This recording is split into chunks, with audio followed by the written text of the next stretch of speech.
Assalamualaikum warahmatullahi wabarakatuh. Alhamdulillah kita dipertemukan kembali dalam kondisi sehat walafiat sehingga kita dapat mengikuti kegiatan pembelajaran. Namun sebelum kita melangsungkan kegiatan pembelajaran, langkah baiknya kita berdoa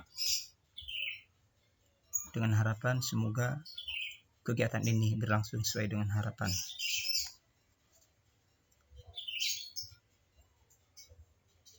Baiklah, marilah kita ikuti kegiatan ini dengan pokok bahasan misi dakwah Nabi Muhammad SAW.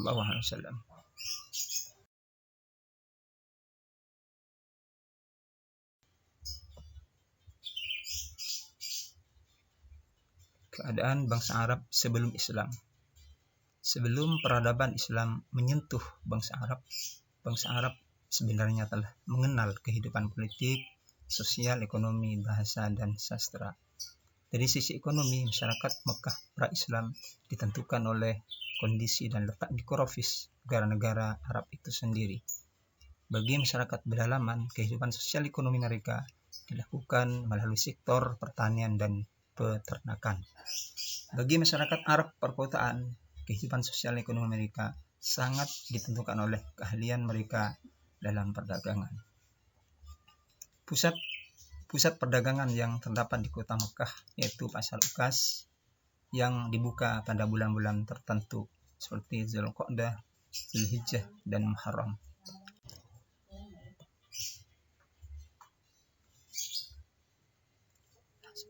Kondisi sosial masyarakat Arab pra-Islam. Dalam perspektif sosial bangsa Arab terikat dengan kehidupan kesukuan di mana ikatan persaudaraan mereka ditentukan oleh ikatan tali persaudaraan.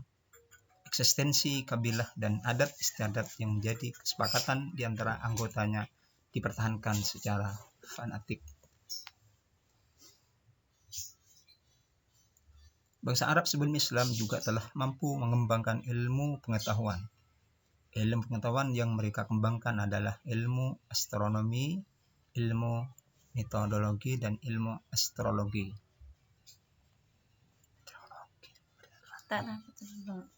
Karakter masyarakat Mekah pra-Islam di samping memiliki karakter positif, juga memiliki karakter negatif.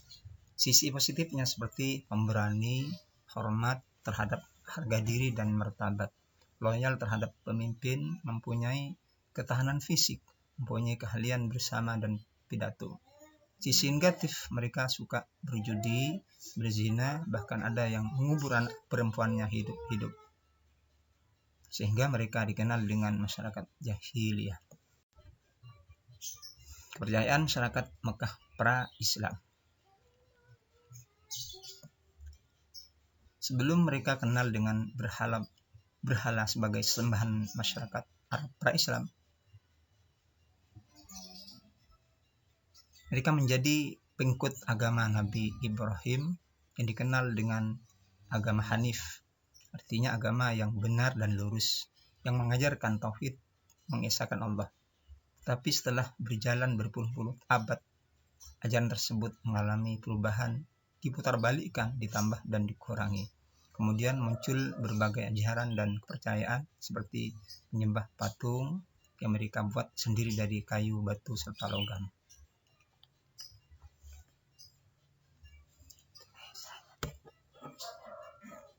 Bangsa Arab mulai menyembah berhala ketika Ka'bah berada di bawah kekuasaan Jurhum. Pasukan yang dipimpin oleh Amr bin Lubai datang ke Mekah dan berhasil mengalahkan Jurhum. Kemudian meletakkan sebuah berhala besar yang diberi nama Hubal yang ditempatkan di sisi Ka'bah, dan ia berseru kepada penduduk Mekah untuk menyembah berhala itu. Tidak kurang dari 360 buah berhala yang diletakkan di sekeliling Ka'bah. Di antara yang dianggap penting adalah Lata, Uzza, dan Manat. Kondisi politik masyarakat Arab sebelum Islam. Masyarakat Arab pra-Islam dapat dibagi berdasarkan teritorial kepada dua bagian. Pertama, penduduk kota yang tinggal di kota perniagaan Jazirah Arabia seperti Mekah, Madinah. Kedua, penduduk pedalaman yang mengembara dari satu tempat ke tempat lain yang disebut nomaden. Mereka bergantung pada kondisi alam.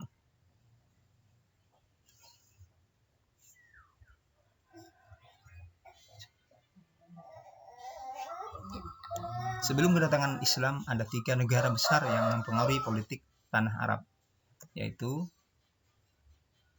1.